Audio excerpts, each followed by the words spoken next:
शुक बोला, पूर्व जन्म में मैं विद्वान होकर भी विद्वता के अभिमान से मोहित रहता था। मेरे राग द्वेष इतने बढ़ गए थे कि मैं गुणवान विद्वानों के प्रति भी ईर्षा भाव रखने लगा। फिर समय अनुसार मेरी मृत्यु हो गई और मैं अनेकों घृणित लोकों में भटकता रहा। उसके बाद इस लोक में आया। सदगुरु की अत्यंत निंदा करने के कारण तोते के कुल में मेरा जन्म हुआ। पापी होने के कारण छोटी अवस्था में ही मेरा माता पिता से वियोग हो गया। एक दिन मैं ग्रीष्म ऋतु में तपे हुए मार्ग पर पड़ा था। वहां से कुछ श्रेष्ठ मुनि मुझे उठा लाए और महात्माओं के आश्रम के भीतर एक पिंजरे में उन्होंने मुझे डाल दिया। वहीं मुझे पढ़ाया गया। ऋषियों के बालक बड़े आदर के साथ गीता के प्रथम अध्याय की आवृत्ति करते थे। उन्हीं से सुनकर मैं भी बारंबार पाठ करने लगा।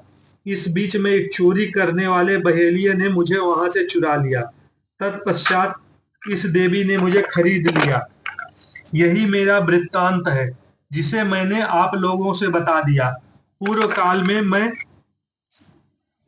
मैंने इस प्रथम अध्याय का अभ्यास किया था, जिससे मैं अपने पाप को दूर किया है। फिर उसी से इस वेश्या का भी अंतःकरण शुद्ध हुआ है और उसी के पुण्य से ये द्विज श्रेष्ठ सुशर्मा भी पाप मुक्त हुए हैं। इस प्रकार परस्पर वार्तालाप और गीता के प्रथम अध्याय के महात्मा की प्रशंसा करके वे तीनों निरंतर अपने अपने घर पर गीता का अभ्यास करने लगे। फिर ज्ञान प्राप्त करके वे मुक्त हो गए। इसलिए जो गीता के प्रथम अध्याय को पढ़ता, सुनता तथा अभ्यास करता है, उसे इस भवसागर को पार करने में कोई कठिनाई नहीं होती। जय श्री कृष्ण। राधे राधे। जय श्री कृष्ण। पहला अध्याय गीता का रोज सुनते रहिए। सभी भक्तों को जय श्री राधे। हमारे कीर्तन पूजा धर्म का चैनल है, आप लोग सुनते रहिए।